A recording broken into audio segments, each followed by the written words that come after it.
നമസ്കാരം. ഓപ്പോൾസ് വേൾഡിന്റെ പുതിയൊരു വീഡിയോയിലേക്ക് ഏവർക്കും സ്വാഗതം. കേരളത്തിലെ ക്ഷേത്രകലകളിലൊന്നായ മയൂര നൃത്തത്തെക്കുറിച്ചുള്ള വീഡിയോയുടെ രണ്ടാം ഭാഗമാണ് ഇന്ന് നിങ്ങൾ കാണാൻ പോകുന്നത്.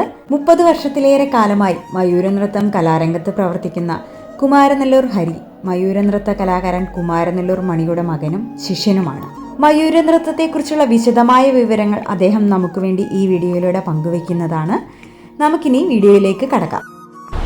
നമസ്കാരം. ഞാൻ കുമാരനെല്ലൂർ ഹരി മയൂര നൃത്ത കലാകാരനാണ്. ഇപ്പോൾ ഒരു 30 വർഷം കാലമായി മയൂര നൃത്തം നടത്തി വരുന്നുണ്ട്. എൻ്റെ അച്ഛൻ കുമാരനെല്ലൂർ മണി മയൂര നൃത്ത കലാകാരനാണ്. കുമാരനെല്ലൂർ ഏകദേശം ഒരു 50 വർഷത്തോളം മയൂര നൃത്തം നടത്തി. ഇവിടെ ആദ്യകാലം പഴയ കാലം തൊട്ട് മയൂര നൃത്തം ഇവിടെ ഒരു ചടങ്ങായിട്ട് ഉണ്ടായിരുന്നു. ചരിത്രത്താളുകളിലൊന്നും രേഖപ്പെടുത്തിയിട്ടുണ്ടോ എന്നുള്ളത് അറിയത്തില്ല. എന്നാൽ തന്നെയും പഴയ കാലത്ത് ഇവിടെയാണ് ഈ മയൂര നൃത്തത്തിൻ്റെ ഉത്ഭവം. പിന്നെ ഇവിടുത്തെ ഒരു കഥയുണ്ട്. മധുരമീനാക്ഷിയുടെ പിന്നെ ഇവിടെ സുബ്രഹ്മണ്യന് പണിത ക്ഷേത്രമാണെന്ന് ഏകദേശം എല്ലാവർക്കും അറിയാവുന്നൊരു കഥയാണ്. അപ്പോൾ അതിൻ്റെ ഒരു ഭാഗമായിട്ടായിരിക്കും ഈ മയൂര നൃത്തം ഈ കുമാരനെല്ലൂർ ദേവീക്ഷേത്രത്തിൽ ഇങ്ങനെ ഉത്ഭവിച്ചത്. അപ്പോൾ ആ കാലം തൊട്ടേ മയൂര നൃത്തമുണ്ട്. അന്ന് ഇത്തരം വേഷവിധാനങ്ങളോ സംവിധാനങ്ങളോ ഒന്നും ഉണ്ടായിരുന്നില്ല. അതിൻ്റെ നൃത്തങ്ങൾക്കൊക്കെ വളരെ പരിമിതമായ കാര്യങ്ങൾ മാത്രമേ ഉണ്ടായിരുന്നുള്ളൂ. അതിനുശേഷം ഇത് കുമാരനെല്ലൂർ മണി എന്ന് പറയുന്നത് ആദ്യം പരമേശ്വരൻ നായർ എന്ന് പറഞ്ഞ ആശാൻ്റെ ശിഷ്യനാണ് അച്ഛൻ കുമാരനെല്ലൂർ മണി. പക്ഷേ ആശാൻ്റെ കാലത്തും വേഷ സംവിധാനങ്ങൾക്കൊന്നും ഇത്രയും ഒരു മാറ്റങ്ങളും കാര്യങ്ങളും ഒന്നും ഉണ്ടായിരുന്നു. പക്ഷേ അച്ഛൻ്റെ കാലശേഷം വേഷ സംവിധാനങ്ങൾക്ക് ഉള്ള മാറ്റങ്ങൾ വരും. അന്ന് ഇത് വേലകളിക്ക് മാത്രമേ ഉള്ളൂ, വേലത്തകലിന് മാത്രം ചവിട്ടി വരുന്ന ഒരു ഇതായിരുന്നു. അത് പുറപ്പാടാണ്. 6 ദിവസത്തെ പരിപാടിയുണ്ട്. ഓരോ ദിവസത്തെ പുറപ്പാടാണ്. അപ്പം അതിനെ അന്ന് വിപുലീകരിച്ച് അതിനെ ആലോചിച്ച് അന്ന് നാദസ്വരത്തിനും പഞ്ചവാദ്യത്തിനും ചൂടുകൾക്ക് ഇതിനെ അവതരിപ്പിച്ച് വളരെ ഭംഗിയായിട്ട് അതിൻ്റെ ചിട്ടപ്രകാരം ഇപ്പോഴും അത് പഠിപ്പിച്ചത് ആ രീതിയിലാണ് ഇപ്പോഴും. ഇപ്പോൾ പഞ്ചവാദ്യത്തിന് നമ്മൾ ചെയ്യും, നാദസ്വരത്തിന് ചെയ്യും, പിന്നെ വേലകളി പ്രധാനമാണ്. അങ്ങനെ ഇത് ഇപ്പോൾ ഇങ്ങനെ നമ്മൾ തുടർന്ന് നടത്തിക്കൊണ്ട് പോരുന്നു. വ്രതമുണ്ട്. വ്രതം നമ്മൾ ഒരു 6 മാസത്തെ പ്രോഗ്രാം, ഉത്സവകാലങ്ങളൊക്കെ ആകുമ്പോൾ ഒരു 6 മാസത്തെ പ്രോഗ്രാം ഉണ്ടാവും. അപ്പം നമ്മൾ വ്രതം എടുക്കും. വ്രതം നമ്മൾ മറ്റുള്ള ഭക്ഷണങ്ങളൊന്നും കഴിക്കാറില്ല, വെജിറ്റേറിയൻ ഭക്ഷണങ്ങൾ കഴിക്കുന്നു.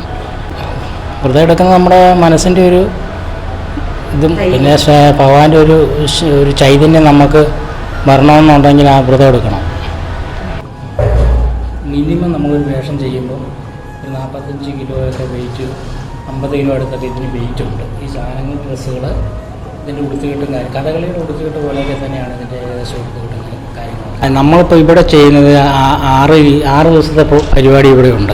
ഈ കുമാരനെല്ലൂർ ക്ഷേത്രത്തിലുണ്ട്. അപ്പോൾ ഓരോ ദിവസം ഓരോ രീതിയിൽ എന്ന് പറഞ്ഞാൽ ഒരു മീഡിയം ഒരു രീതിയിലൊക്കെ ഉള്ളൊരു ചേഞ്ചിങ് ഒക്കെ ഉണ്ട് വേഷത്തിന്. അത് എല്ലാവർക്കും കാണുന്നവർക്കൊന്നും ചിലപ്പോൾ മനസ്സിലാവണമെന്നൊന്നുമില്ല. ചിലപ്പോൾ മുഖത്തെ തേപ്പിലായിരിക്കും, അല്ല ഉടുത്തുകെട്ടിലെല്ലാം മാറ്റമുണ്ട്. ഓരോ ദിവസം ഓരോ ചേഞ്ചായിട്ടുള്ള ഉടുത്തുകെട്ടാണ് ചെയ്യുന്നത്. പിന്നെ ഈ കാർത്തിക അന്നത്തെ വേഷം എന്ന് പറഞ്ഞു കഴിഞ്ഞാൽ ഇച്ചിരി ഭയങ്കരമായിട്ടുള്ള വേഷമാണ്. അലങ്കാരങ്ങളൊക്കെ കൂടുതലുണ്ട്. അപ്പം നല്ല വെയിറ്റ് വരും.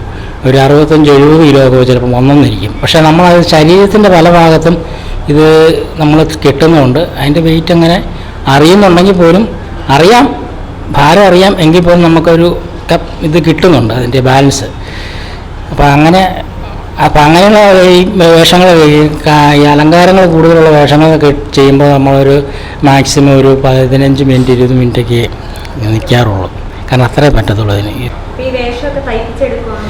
ഇത് വേഷമല്ല, നമ്മൾ നേരത്തെ നമ്മൾ തന്നെ ഈ സാരിയൊക്കെ സെലക്ട് ചെയ്തിട്ട് അത് ചെയ്യുമായിരുന്നു. ഇപ്പം നമ്മൾ കഥകളിയുടെ തന്നെ ഞൂറ് പോലെ നമ്മൾ തയ്ച്ചെടുക്കുക. അതിനെല്ലാം തയ്ച്ച് ഓരോ വേഷം ഉണ്ട്.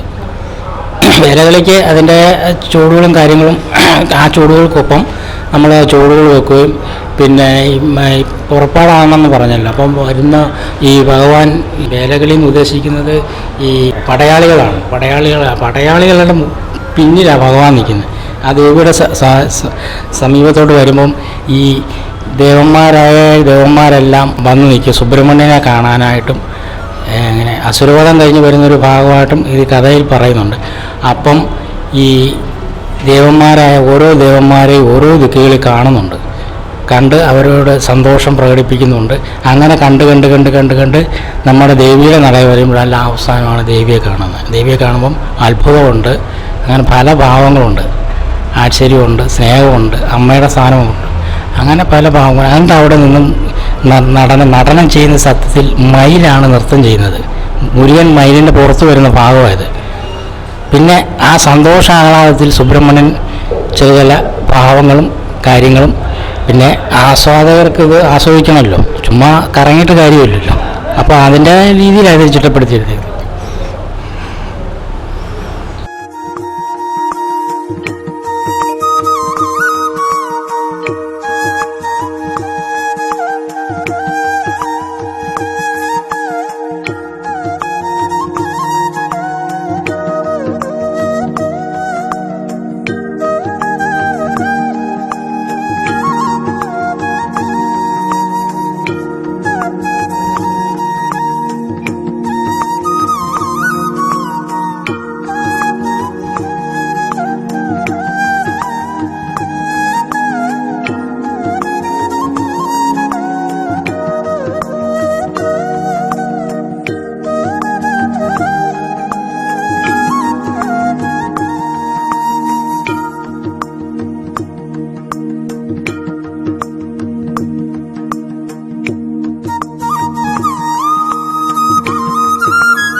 മയൂരനൃത്തത്തെക്കുറിച്ച് വളരെ വിശദമായി തന്നെ നമുക്ക് വിവരങ്ങൾ പറഞ്ഞു തന്ന കുമാരനെല്ലൂർ മണിയാശാനും ഹരിയാശാനും ഞങ്ങളുടെ ഹൃദയം നിറഞ്ഞ നന്ദി അറിയിക്കുന്നു.